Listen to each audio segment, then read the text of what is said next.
안녕하십니까. 공감 토크결의 함윤호입니다. 얼마 전 한 가수의 부모가 지인들에게 거액의 돈을 빌린 뒤 해외로 달아난 이른바 비투 논란으로 대한민국이 떠들썩하기도 했는데요.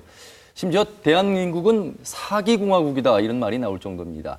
사기 사건이 급증하고 있고 처벌 또한 낮다고 하는데요. 오늘 공감 토크결에서 사기 범죄를 예방할 수 있는 방법과 사례들을 가지고 여러분들 1시간 동안 함께하도록 하겠습니다. 오늘 함께할 분은 전주지방검찰청의 임채원 부장검사님입니다. 어서 오십시오. 예, 안녕하십니까. 네. 사기 얘기를 한다는 것이 좀 부담스럽긴 합니다. 하지만 사기 당하는 일이 없도록 해야 되는 그 예방법도 알아야 될 텐데 검사님은 사기 관련해서 상당히 많은 일들을 해오신 걸로 알고 있습니다. 90년 초임 검사부터 지금까지 예. 거의 그 일반 고소 사건 중에서도 이 재산 범죄, 그 중에서도 사기 사건을 많이 했습니다. 그래서 2001년 서울중앙지검에 있을 때 그 조사부라고 하는 데가 있는데요. 그거는 5억 이상 사기 사건만 검찰에서 직접 수사하는 그걸 했었고, 예. 부산지검에서도 조사부 있었고, 요 직전에도 서울중앙지검의 그 중요경제범죄 조사단에서 2년 예. 7개월 동안 사기 사건을 처리하다가 작년 7월 달에 예. 전주지검의 중요경제범죄 조사단이 신설되면서 일로 부임하게 돼서 지금도 사기죄 그 사건을 수사하고 있습니다. 우리 전주 전라북도도 사기 사건이 많이 있습니다. 예, 많습니다. 주로 이제 그 사기라는 게 남을 속이는 거잖아요. 그렇죠.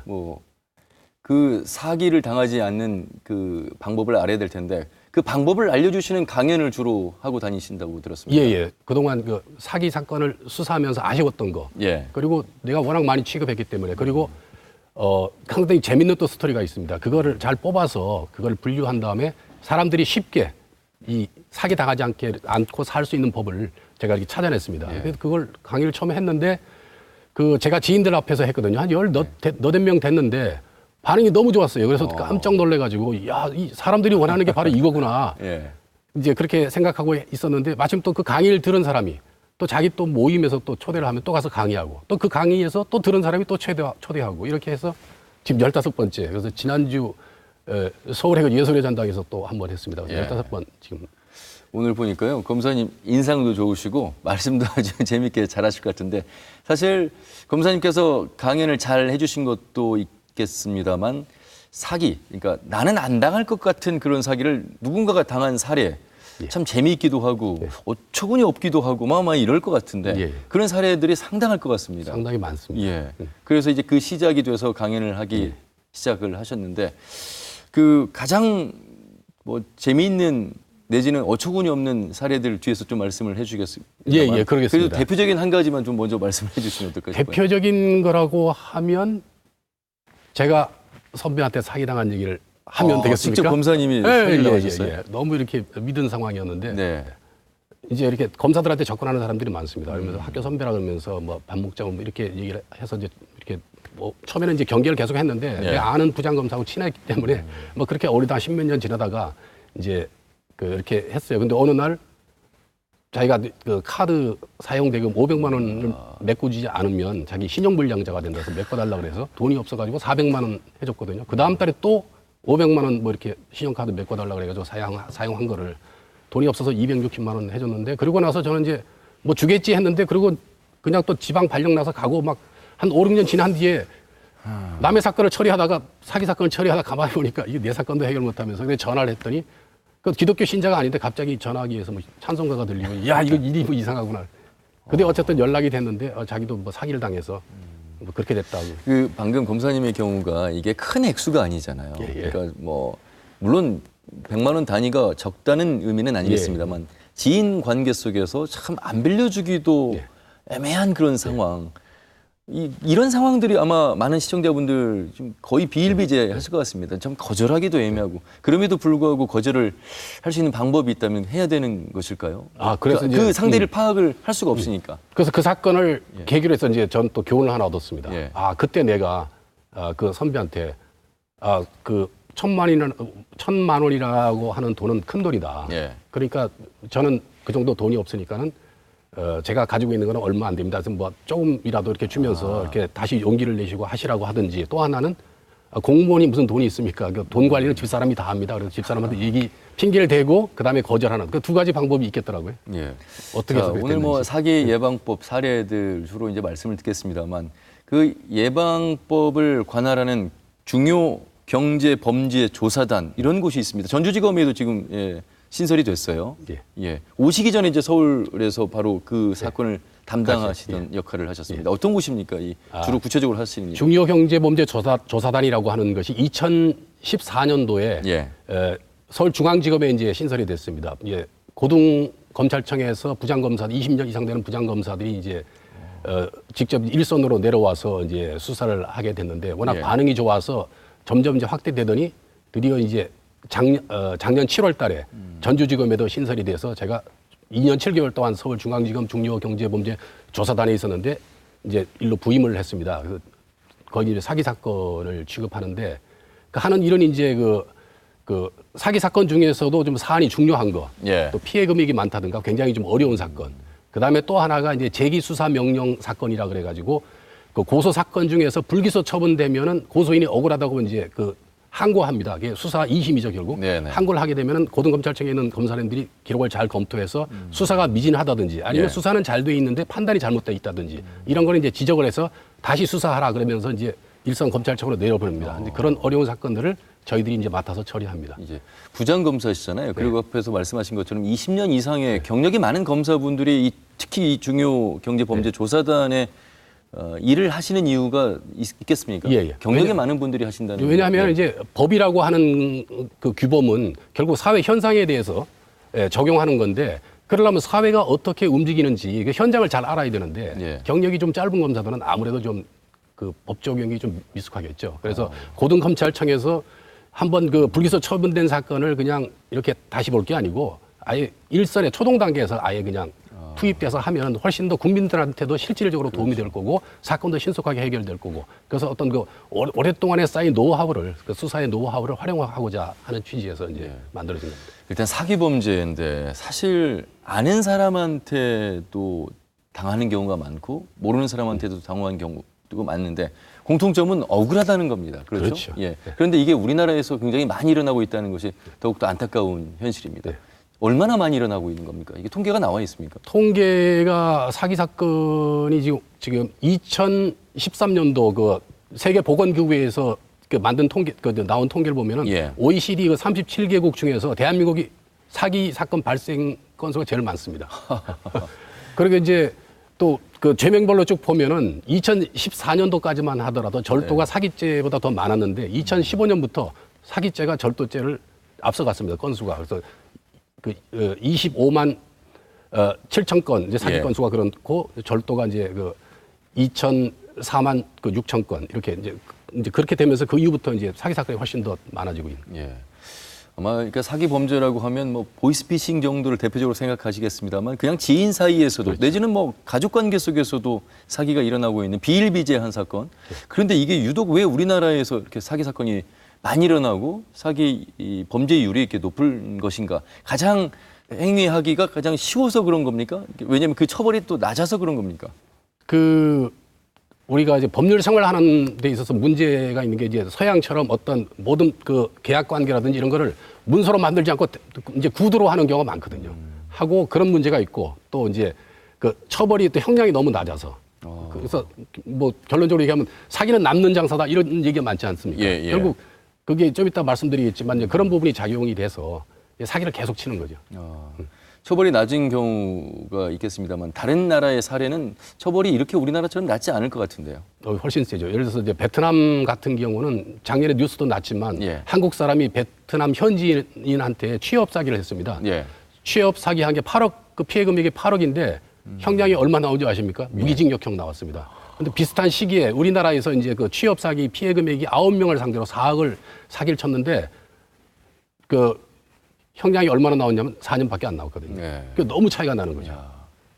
만약에 말이죠, 이 사기 범죄를 저지르려고 의도를 가진 이제 피의자가 재산이 없는 상황에서 이 사기 범죄를 치렀을 경우 돈을 빌려준 사람에게 나중에 이제 형이 집행이 됐을 때 돌려줄 수 없는 그런 상황이 됐을 때는 이게 어떻게 되는 겁니까? 그때는? 그러니까 이제 통상적으로 사기꾼들은 사기 치려고 작정을 할 경우는 처음부터 재산을 다 빼돌립니다. 아, 처음부터요? 예. 예. 아예 그냥 없는 상태에서. 왜냐하면 민사 판결이 피해자가 이겨서 소송에서 이겨서 집행하려고 해도 재산이 없으니까 예. 이 휴지 조각에 불과하죠. 그러니까 피해자들이 다 고소장을 들고 오는데 예. 그것도 피해자들도 다 고소하는 게 아닙니다. 이게 그 형사정책연구원에서 2017년도에 발표한 걸 보면 2016년도 통계를 보면 사기 피해자들이 그 고소하는 설문을 쭉 했는데 퍼센트가 21.6%입니다. 다시 말해서 10명이 사기를 당했다고 하면 두 사람만 고소를 하는 거예요. 너무 황당하죠. 그래서 이제 사기범 입장에서 보면 10명을 상대로 1억 원씩 사기를 친다고 가정했을 그렇죠. 때 예. 그 두 명만 고소를 하니까 8억 원 버는 거죠. 엄청나게 남는 장사. 그리고 이제 고소장이 들어와서 수사를 하더라도 또 열심히 조사해서 기소하는 거는 벌금으로 기소하는 것까지 포함해서 20%밖에 안 됩니다. 예. 그럼 또 훨씬 또 줄지 않습니까? 그것도 재판 과정에서 또 사기 사건 처리할 때 이제 기준이 이제 대법원에서 정한 양형 기준이 있습니다. 양형위원회에서 정한 양형 기준을 보면 5억 이상 50억 미만 피해 금액이 이럴 경우는 이제 물론 기본 구형하는 구간이 있습니다. 물론 감경하는 구간도 있고 가중하는 구간도 있는데 기본 구간이 3년에서 6년이에요. 예. 그러면 너무 형이 낮죠. 아까처럼 우리나라에서 취업 사기 그것도 보면은 4억 사기 쳤다 그러면 3년 조금 더 넘을 겁니다. 기본적으로 그걸 따지면. 그러니까 너무 형이 낮으니까 이거는 그야말로 남는 장사죠. 최소한도 아까처럼 10억 사기 쳤다고 했을 때 8억 이상을 훨씬 버는 거니까. 그러면 뭐 사기 범죄를 일으키는 사람은 처음부터 계산이 다 돼 있는 그렇죠. 거네요. 그런 사례들을 알고 있고. 네, 두 가지가 있습니다. 예. 처음부터 작정하고 남의 돈을 떼먹으려고 하는 사람이 있고 두 번째는 처음에는 남의 돈을 떼먹을 생각이 없었는데 좀 이게 자기 사업이 될 가능성이 없어요. 그렇지만은 사업이 실패하더라도 남의 돈 가지고 하는 거니까 난 믿을 게 없다.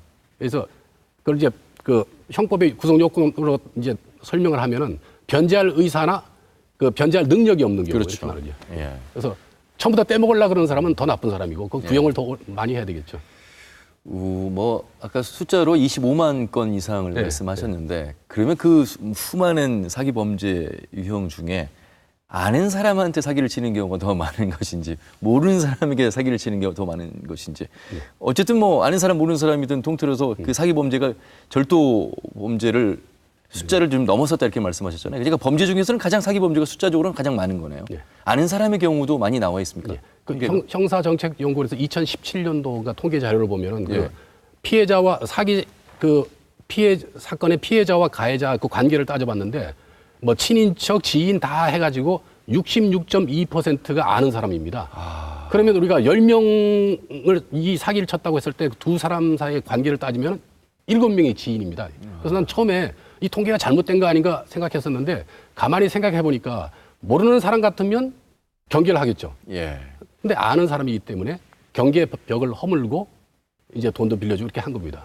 그러니까 더 저거 황당한 거는 전혀 모르는 사람하고 관계에서는 그래도 사기 피해 당해도 내가 잘못했지 그러면서 어떤 상처가 적은데 아는 사람인 경우는 이제 가해자 측면에서 보면 저 피해자는 옛날부터 나하고 잘하는 사이이기 때문에 이 정도 내가 사기쳐도 이해하겠지 이런 생각이 들고 피해자 입장에서는 내가 딴 사람은 못 믿어도 최소한 너만은 믿었는데 나한테 이럴 수가 있어 그러면서 더 양쪽 다 상처가 훨씬 더 크다는 게 문제가 있는 거죠.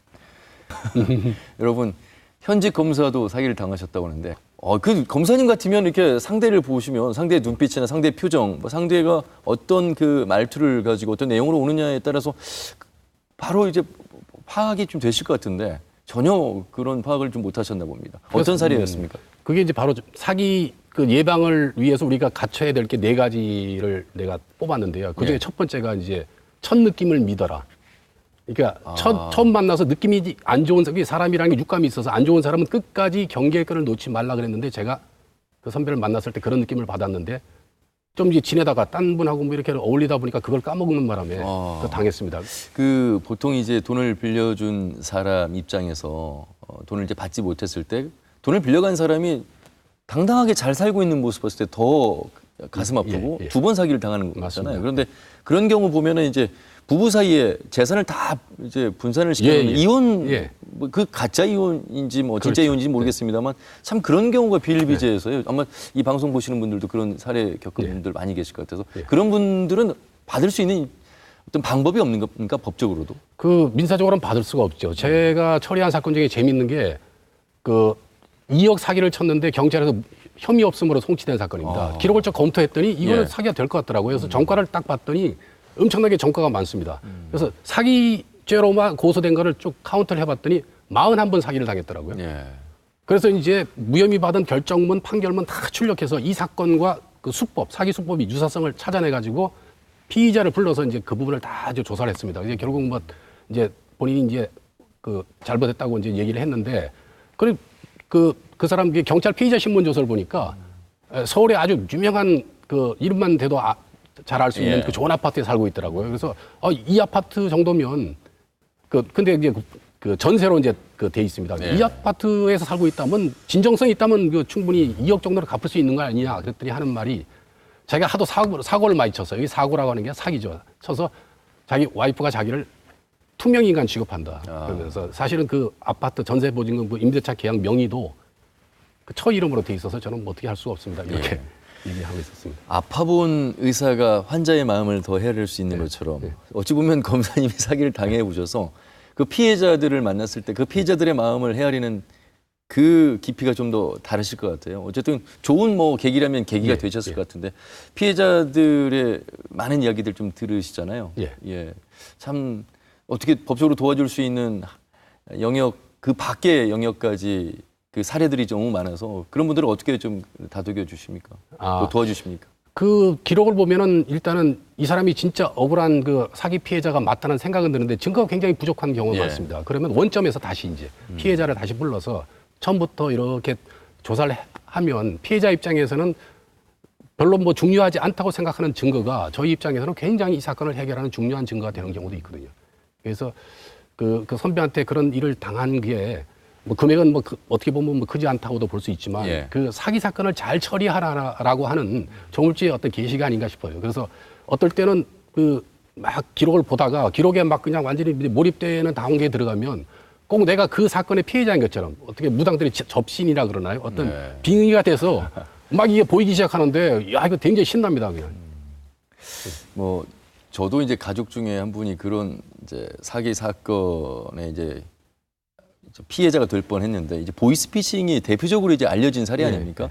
보통은 이제 많이 보이스피싱에 대해서 이제 경각심을 갖고 있는데 당사자가 됐을 때는 이게 정말 너무나도 그 상세하게 너무나도 정확하게 그 신상에 대해서 알고 있기 때문에 이것이 보이스피싱이라는 생각이 들지 않을 정도의 그런 상황이 됐고 아까 말씀하신 것처럼 무언가에 홀린 듯한 느낌이 들거든요.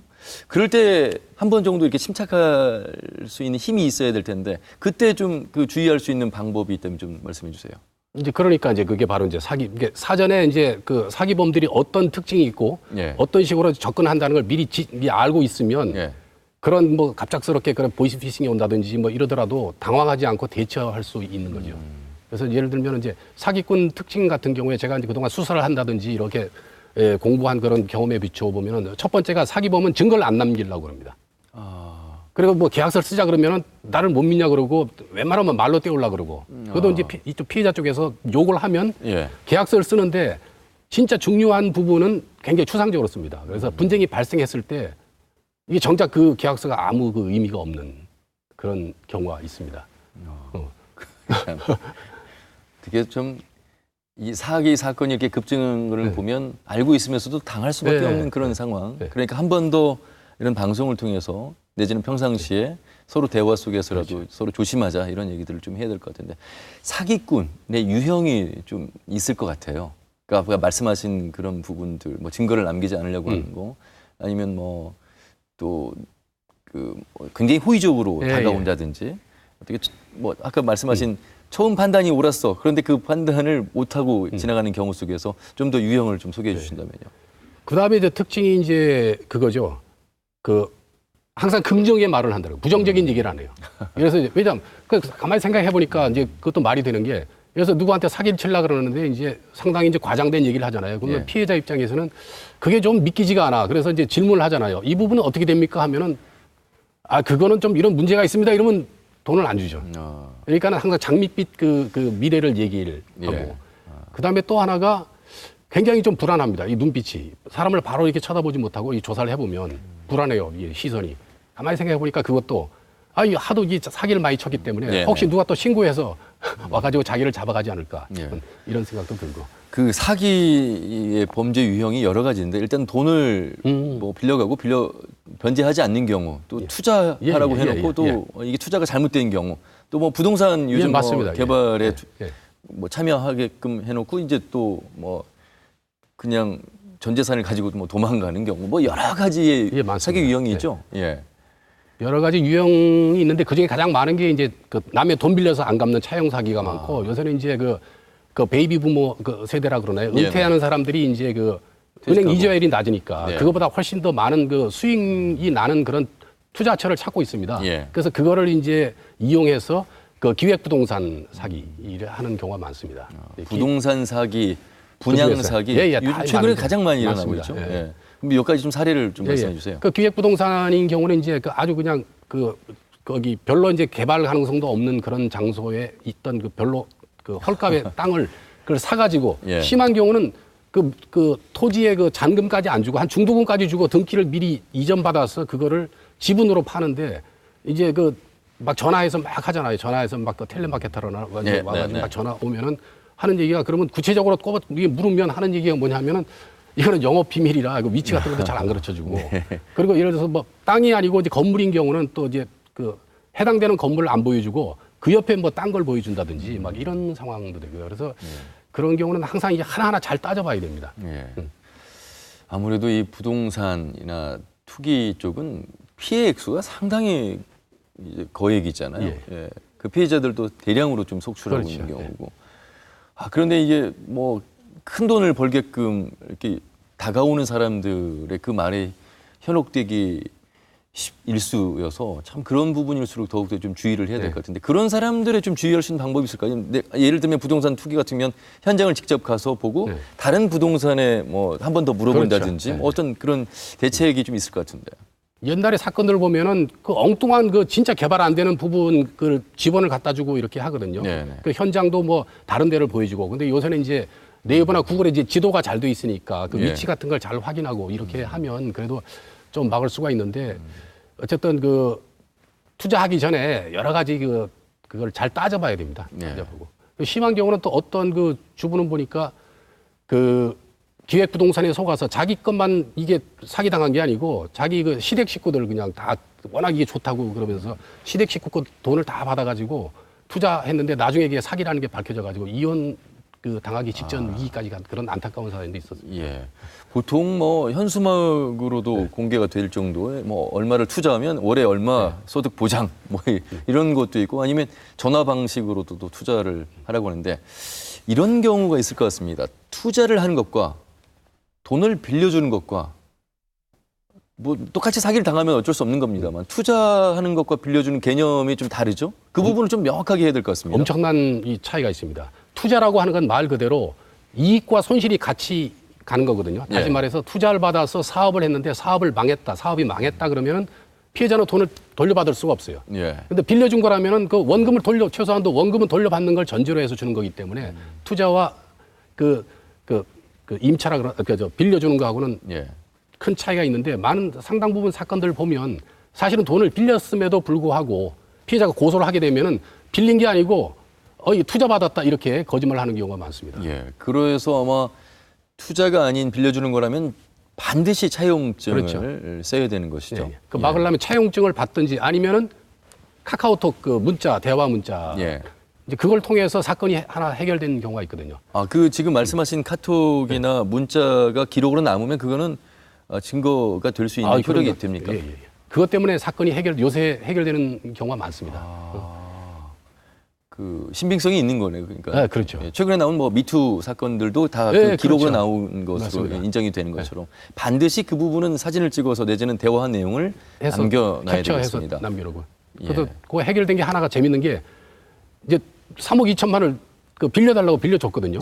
근데 나중에 이제 못 갚아서 피해자가 고소를 하니까 투자 받았다. 그래서 투자 받은 사업이 망했다 그러는데 희한하게 그 사람이 중국 갔다 오면서 이제 지가 도착 신고도 했고 그랬더니 이제 돈 빌려준 사람이 돈 빌려준 지 오래됐는데 왜 안 갚냐 그랬더니 제가 뭐 언제 갚겠습니다. 이게 카톡 문자 서로 주고받은 게 있습니다. 그러니까 이게 투자 받았다는 게 말이 안 되죠. 정확하게 그래도 한 번 더 정리를 해보겠습니다. 사기를 그러면 당하지 않는 예방하는 방법 나름 임채원 부장검사님만의 어떤 노하우를 좀 이렇게 정리를 해서 하나하나 좀 예. 설명을 해주시죠. 첫 번째는 이제 그 사기범의 그 나오는 문제점. 아까 예. 말씀드린 대로 첫 느낌이 나쁜 사람은 끝까지 경계권을 놓지 말자. 그러니까 나의 첫 느낌을 믿어라. 두 번째는 이제 사기 당하는 사람 입장의 문제점. 예. 그 상식에 어긋나는 말은 거짓이다. 그래서 그 내가 처리한 사건 중에서 4억인가 이렇게 빌려주면 40일 뒤에 원금 외에 10억 원을 더 준다 이렇게 얘기를 했더니 그 빌려준 사람이 있습니다. 예. 도저히 상상이 안 가는데 그래야 사기를 당해서 결국 고소하고 뭐 했던 그런 사건. 그래서 상식에 어긋나는 말은 거짓이라는 거고. 근데 세 번째는 이제 결국 사기범과 피해자와 이제 그 양 둘 사이의 관계에서 문제가 뭐냐면 증거를 남겨야 된다. 네. 뭐 문서나 어떤 증거를 남겨야 된다. 그러면 증거를 어떻게 남기는지. 그러면 문서를 작성하는데 그 요새는 이제 컴퓨터하고 이제 도장 인쇄하는 기술이 좋아서 어떤 사건들 상당 부분 뭐 그런 사건들이 많은데 이제 피해를 당해서 사기로 고소하면은 계약서 있잖아요. 피해자가 계약서를 들이대면서 이렇게 계약했다 그러는데 그 계약서를 보니까 전부 다 그 내용이 전부 다 컴퓨터로 출력이 돼 있고 도장이 찍혀 있는데 이 사기범이 하는 얘기가 검사님 여기에 제가 했다는 증거가 어디 있습니까?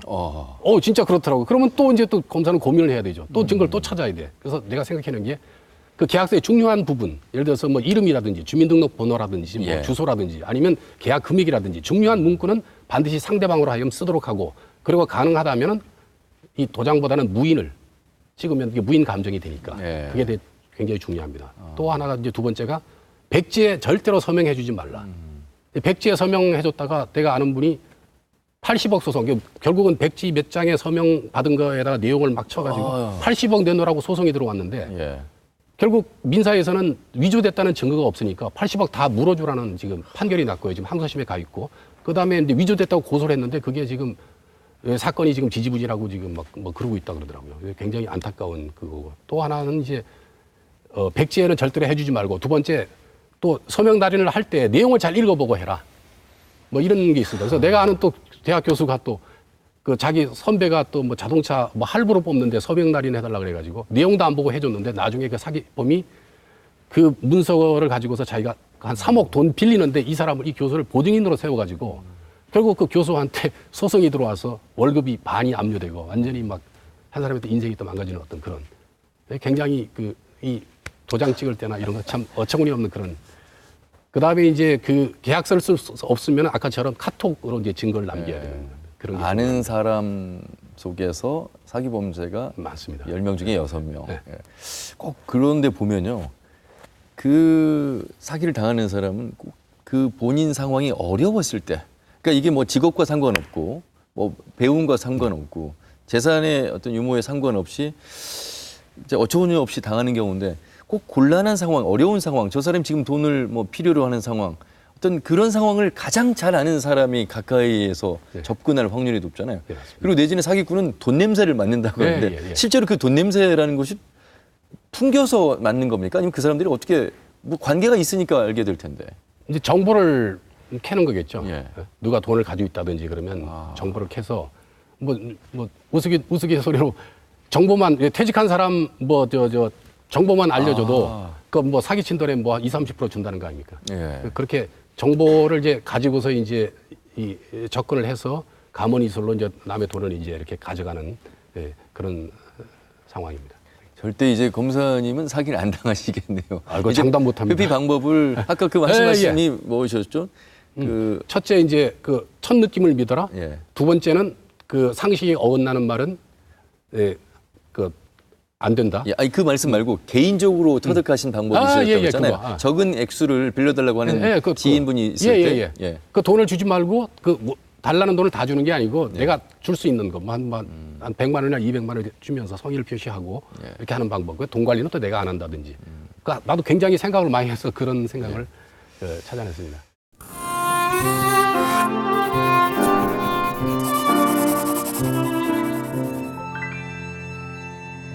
자, 이렇게 예방법을 또 사례를 들으셨는데도 불구하고 사기를 또 당하는 분들이 계셔서 이런 분들은 그 부득이하게 이제 당한 경우에 조치를 취해야 됩니다. 네. 이 부분도 이제 중요할 텐데 이 부분에 대해서 이제 좀 말씀을 좀 들어보겠습니다. 어떻게 해야 될까요? 그 사후 예방에 또 한 가지가 더 있거든요. 예. 그거는 아주 중요한 건데 왜냐하면 그 우리가 통상적으로 볼 때 그 다운 계약서 쓴다 그러죠. 그리고 사기범이 이거는 남한테 보여주기 위해서 그냥 형식적으로 쓰는 거야 그러면서 그래서 1억 원짜리 그냥 뭐 차용증 하나 썼는데 중간에 이제 그것만 가지고 이제 그 고소를 한다든지 그러면 금방 들통이 나니까 거래 실적을 높여야 된다 그러면서 돈을 피해자한테 돈을 보내라 그러고 또 지도 보내고 막 이런 식으로 해서 반대 문서를 받을 때는 이제 그런 문서를 받을 때는 그게 그냥 보여주기 위해서 원래 진정한 문서가 아니라는 그런 내용으로 상대방한테 그걸 하나 써달라 그래야 됩니다.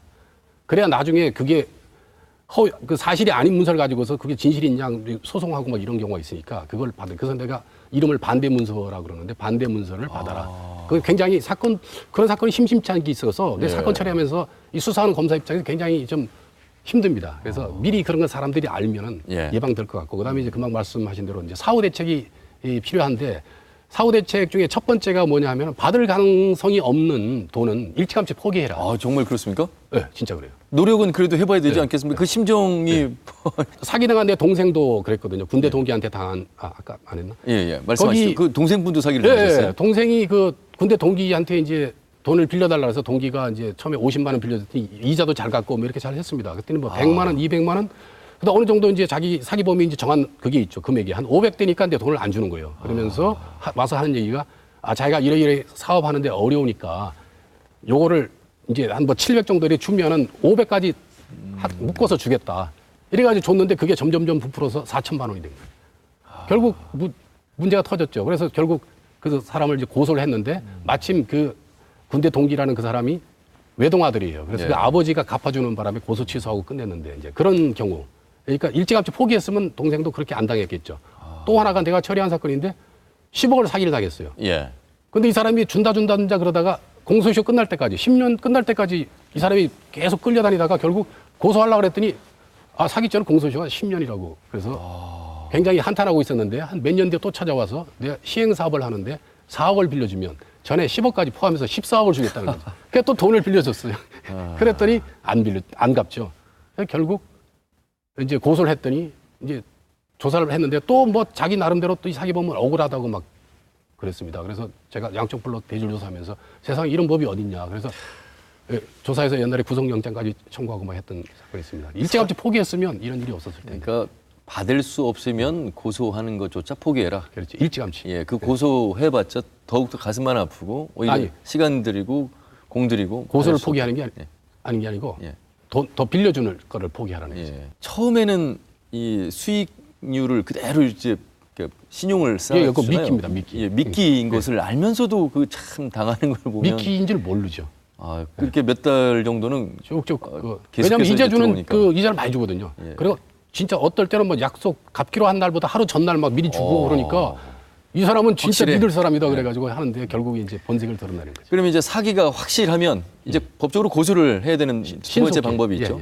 신속히 해야 됩니다. 이건 뭐에 관한 얘기냐면 그 일정한 범위의 친족 간에 이제 그게 친고죄입니다. 우리가 보통상 친고죄 그러면은 이제 그 성 관련 범죄만 생각하는데 이게 재산 범죄 이제 가족 관계. 예를 들어서 부자지간이라든지 부부지간에는 이제 형 면제이기 때문에 이건 아예 그냥 공소권 자체가 없습니다. 그렇죠. 이거는 뭐 고소 기간도 없고 그냥 이거는 아예 처벌을 할 수 없는 거고. 두 번째는 일정한 그 범위에 있는 친족간. 예를 들어서 뭐 삼촌과 조카라든지 뭐 형제간, 같이 동거하지 않는 형제간이라든지 이런 경우는 그 사기를 당했다든지 뭐 그런 걸 안 때로부터 6개월 넘어가면 고소를 못하게 돼 있습니다. 이게 상당히 좀 문제죠. 만약에 그런 경우에 신속히 못했을 경우는 나중에 처벌할 수 없는.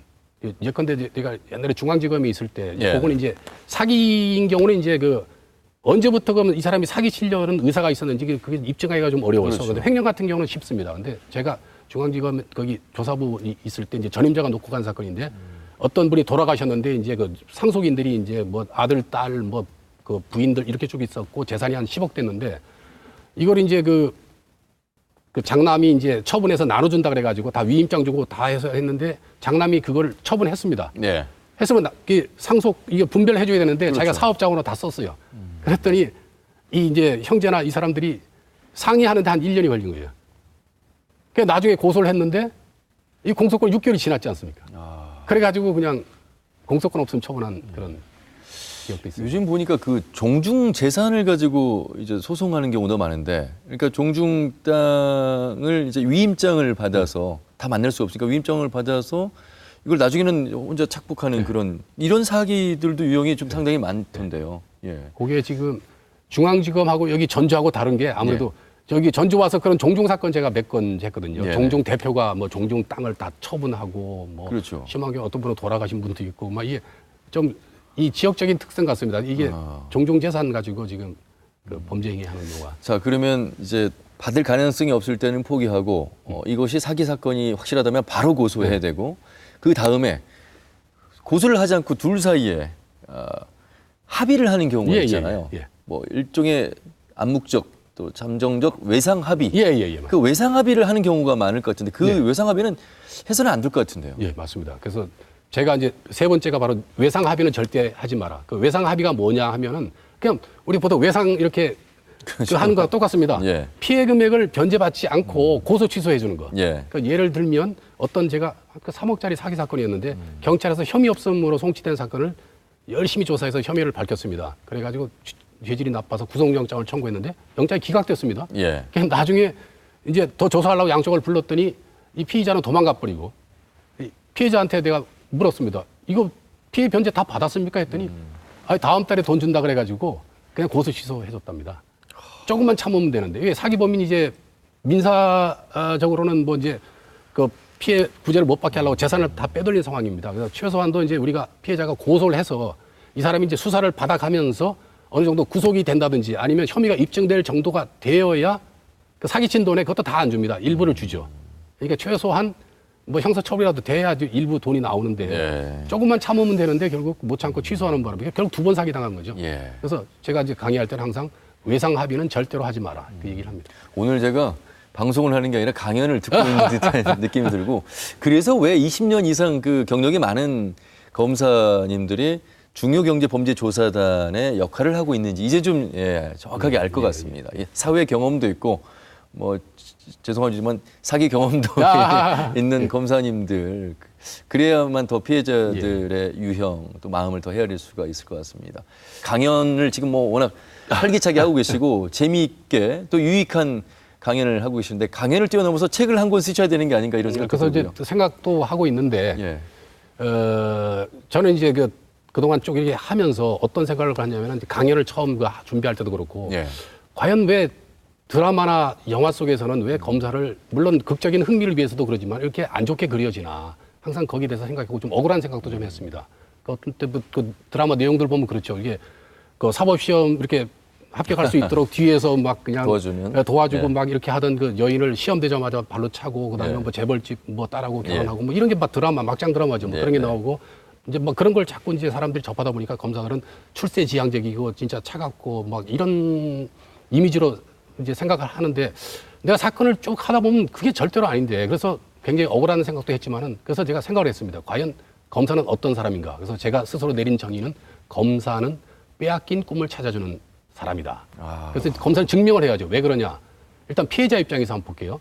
피해자는 이제 평생 한 30년 직장 생활을 해서 퇴직금을 받았습니다. 아까 말씀드린 사기꾼은 그 누가 돈을 가지고 있다는 정보만 알려줘도 가서 이제 사기를 치니까 가서 이제 접근을 해서 가문이설로 이제 그 사람 돈을 다 사기를 쳤죠. 근데 이 사람은 이제 그 퇴직금으로 제 인생을 설계하려고 했는데 이게 꿈이 다 날아가지 않았습니까? 그래서 누구 얘기 들어보니까 고소하면 되겠다 그래서 고소를 했는데 경찰에서 뭐 대충 조사해서 혐의 없음으로 왔습니다. 근데 검사가 보니까 이게 너무 억울하다 이거지. 그래서 열심히 조사해서 어떻게 하여튼 증거를 찾아내서 구속을 했습니다. 그랬더니 구속되니까 그제서야 사기친 돈의 한 반이라도 이렇게 나와서 그 사람은 제2의 인생을 살 수 있었고 또 가해자 입장에서 보면 어떤 사람이 사기범으로 살인범으로 이제 구속이 돼서 왔는데 첫날 얼굴 보고 쭉 얘기를 해보니까 아무래도 이 사람이 진범이 아닌 것 같다는 생각이 들어서 구속기간 열흘을 더 연장해서 20일 동안 열심히 조사해서 이제 결론을 내린 게 진범이 누구인지는 모르겠으나 이 사람이 절대로 범인이 아니다 그래서 무죄 석방했을 때 이 사람이 평생 잘못했으면 교도소에서 평생 살을 뻔했던 사람이 석방돼서 이렇게 희망을 찾을 수 있는 꿈을 찾을 수 있는 그런 그래서 그 가해자나 피해자 입장에서 볼 때 검사는 빼앗긴 꿈을 찾아주는 사람이고 결국 행복을 전도해주는 전도서가 아닌가 혼자 뭐 이런 생각을 했습니다. 굉장히 정확한 말씀을 해주셨고 사실 검사계 내부에서 서전 검사를 시작으로 해서 이제 미투 폭로가 있었을 때 그 한 여검사가 한 말이 검사가 권력을 행사하는 그 검사보다도 권력을 행사하지 않는 그 검사가 더 무서운 검사다. 잘못된 검사다. 이런 얘기를 했습니다. 어찌 보면 정확하게 해야 될 곳에 검사의 역량을 발휘해 줄 수 있는 그 역할을 지금 하고 계시는 게 아닌가 싶고, 특히나 또 현장에 나가서 강연을 통해서 많은 시민들에게 그 범죄로부터 피해갈 수 있는 그 예방책을 설명을 해주시고, 실제로 그 강의를 듣고 범죄를 피해 나간 그 벗어난 그런 사례도 좀 있다고 그래서 그 부분도 좀 말씀을 좀 들어보겠습니다. 예, 두 건 있었습니다. 예. 한 분은 그 자기 후배가 이제 뭐 가구 수입하는데 그 돈을 이게 투자해 주면은 자기가 수익금을 내서 나눠준다고 하면서 이제 사기 치려고 했던 2억 그게 있었고요. 사기 피해 예. 금액. 그다음에 또 한 분은 이제 퇴직한 그 공무원인데 1억을 이제 또 이 사채하는 사람이 빌려주면 뭐 이자를 부풀려 준다고 이렇게 해서 이렇게 돈을 빌려주려고 그러는데 제 강의가 생각이 나서 연락이 왔습니다. 이럴 때는 계약서를 어떻게 써야 되는지 물어보길래 그 중요한 부분을 얘기를 해줬더니 그 사기 치려고 하는 사람들을 만나서 내가 했던 얘기를 이렇게 하나씩 짚어봤더니 이게 제대로 얘기도 못하고 뭐 끝을 흐리더라. 그래서 한못했으면 사기를 당할 뻔했는데 너무 고맙다 그러면서 이 감사의 어떤 그런 내용으로 카톡 문자도 오고 전화도 받고 그랬습니다. 예. 아, 참 그 검사라는 원래 그 편견일까요? 어떤 선입관이 좀 많은 사람들에게 있습니다만, 오늘 임채원 검사님의 말씀을 들으면서 어찌 보면 수수하고 평범한 분 같다는 생각이 들면서도 정확한 일을 하고 계시는구나라는 생각이 들었습니다. 이 예방이 상당히 중요하다. 항상 일 터지고 나서 수사기관의 한계는 뭐냐 하면은 사건이 터진 이후에 보는데 너무 안타까운 게 이 해결이 안 되는 부분이 많거든요. 이게 예. 억울하지만. 그러나 예방을 하게 되면은 우리가 굉장히 절약이 많이 되죠. 일단은 소송 경제 측면에서 변호사 선임하지 않아도 되지. 그렇죠. 그다음에 스트레스 받아서 뭐 병원 가야 되지. 심한 경우는 뭐 극단적인 선택도 하고 여러 가지 면에서 굉장히 좋습니다. 아마 이 공감 토크결을 보신 많은 시청자분들이 이제 공부가 돼서 전주지검의 사기 범죄율이 굉장히 떨어질 것 같습니다. 한 번 더 생각해야 되는 그런 이 사기, 누구나 당할 수 있는 그런 사기. 그래서 예방, 항상 늘 각별히 신경 쓰는 것이 중요할 것 같고, 이제 엑기스를 좀 모아서 마지막 좀 정리를 한번 해주시는 시간을 좀 갖도록 하겠습니다. 예. 좀 시청자분들에게 이런 점도 한 번만 더 주의해 주시고 이렇게 피해가야 됩니다라는 조언을 좀 해주세요. 결국 중요한 거는 사후 대책보다 예방이 중요합니다. 아까 말씀드린 대로 하여튼 사람 처음 만나서 느낌이 안 좋으면 일단은 경계를 갖고 그다음에 이 문서로 항상 남겨야 되고요. 예. 그다음에 그 상식에 안 맞는 욕심을 버려야 됩니다. 그리고 이 계약을 할 때는 문서를 써야 되는데 아까처럼 그 가급적이면 상대방의 필적이 나올 수 있도록, 그리고 뭐 무인을 받든지 그렇게 하고 백지에 서명해 주지 말아야 되고 항상 그 문서를 잘 읽어보고 해줘야 되는 게 그게 좋고, 그다음에 마지막으로 이제 아까 제가 말씀드렸죠. 반대 문서. 항상 그 뭐 다운 계약서나 이거 그냥 형식적으로 써주는 문서라고 얘기할 때 항상 그게 아니라는 걸 상대방한테 받아야 되고, 또 하나가 이 사건들이 그런 게 많은데 이제 그 투자에 있어가지고 항상 아까 말씀드린 대로 투자라고 하는 거는 그 손실이 나면은 그냥 그 원금을 투자 한도를 받지 못하는 거 아닙니까? 그래서 이제 그걸 이용하는 사람이 많은데 그 제가 이제 생각해낸 게 사건을 처리하다가 중요한 게 투자 좋습니다. 투자인 경우에도 이 보호받을 수 있는 게 있습니다. 왜냐하면 사기꾼이 투자를 빙자해서 사기를 치는데 거기다가 투자 약정서에다 원금 보장이라는 문구를 넣으면은 이거 상당히 좋습니다. 이거는 기존의 투자하고 좀 개념이 좀 바뀌죠. 그리고 원금 보장이라는 문구를 넣어달라 그러면은 이 사기범이 다시 한번 생각합니다. 해야 하겠죠. 이 사람은 이게 잘못하면 내가 사기로 처벌될 수 있겠다. 그러면서 사기 대상을 바꾸든지. 왜냐하면 원금 보장을 이렇게 문구를 넣어버리면은 이게 투자 받아서 다 투자한 대로 돈을 썼는데 사업이 망했다 이 소리 할 수 없잖아요. 그렇더라도 원금을 보장해주기로 했으니까. 그래서 그 문구 때문에 사건이 사기 혐의를 밝혀내서 처벌한 경우가 있기 때문에 제가 그 부분은 상당히 중요한. 그리고 네. 좋은 게 저희들이 수사기관이 또 머리가 안 아프죠. 증거 찾기가 쉬우니까. 예. 30년 가까이 해오신 검사님 앞으로의 계획은 또 어떻게 세우고 계실지도 참 궁금하고 일을 늘 즐겁게 하시는 분 같다는 생각이 들어서 끝으로 하고 싶은 말씀 마무리해 주시죠. 제가 그 어느 날 산책을 하다가 이렇게 개척교회 앞을 지나가게 했는데 개척교회 거기 그 네온 사인 그 지나가는 그 문기가 쫙 있더라고요. 그 내용이 뭐냐 하면은 하느님은 악인도 사랑하십니다. 그걸 보는 순간 악인을 사랑하시면 사기범도 사랑하시네. 그러면 사기 피해자는 언제 보호를 받지? 바로 저 자리에 검사가 있어야 될 자리다. 그래서 근데 사건을 보면 옛날 사기범들은 그 사기치고 이제 도망갑니다. 그리고 공소시효 끝날 때까지 그냥 안 잡히면 되거든요. 근데 요새는 스마트폰 위치 추적이 되지 CCTV가 있지. 그 웬만하면 도망가도 이제 이게 안 잡히는 법이 없죠. 잘 잡힌단 말이죠. 그래서 수법을 달리합니다. 요새 사기범들은 사기를 치면서 무혐의 증거를 만들어냅니다. 근데 이제 우리가 그 경험이 적다든지 그 사기꾼 말에 속아서 그게 진실인 거 생각하고 이제 그대로 잘못된 결론을 내리면 피해자는 하소연할 데가 없죠. 그래서 우리가 그 사기범이 만들어 놓은 형식적인 증거에 만족하지 말고 예. 그 제출한 증거를 다시 한번 확인하고 해서 이 제대로 사건을 해결해야 됩니다. 그래서 저는 후배들한테 이런 얘기를 합니다. 검사가 게으르면 피해자가 온다. 항상 우리 열정과 이 깨어있는 예. 그런 노력으로 항상 이 억울한 피해자가 생기지 않도록 그렇게 그런 생각으로 지금 일을 하고 있습니다. 명강연 이거 뭐 잘 들었습니다. 검사가 게으르면 피해자가 온다. 예. 앞으로도 더 많은 그런 피해자 발생하지 않도록 강연과 또 검사 활동 잘 해주시길 바라겠습니다. 고맙습니다. 예, 감사합니다. 고맙습니다. 평범한 검사가 쓴 검사내전이라는 책에서 선배 검사와 나눈 대화에 이런 이야기가 나옵니다. 많은 사람들은 검사하면 해외 유명한 외제차가 굴러갈 때 그 로고와 엠블렘을 봅니다만 사실 검사라는 직업은 그런 화려한 직업이 아니라 그 차가 굴러가기까지 필요한 하나의 나사못이다. 그냥 그 자리에서 자기 역할을 해줄 뿐이다. 어찌 보면 오늘 임채원 부장검사의 말씀, 그 자신의 역할 속에서 그 나사못 역할을 하고 있는 이 모습이 오늘 많은 시청자분들을 감동을 주고 마음을 편안하게 해주는 그런 한 시간이 아니었나 싶습니다. 여러분, 사기수법이 교묘해지고 갈수록 다양해지고 있습니다. 더 경각심 가지고 예방법 한 번 정도 더 생각해 보시는 그런 하루 되시길 바라겠습니다. 함께해 주신 여러분 고맙습니다.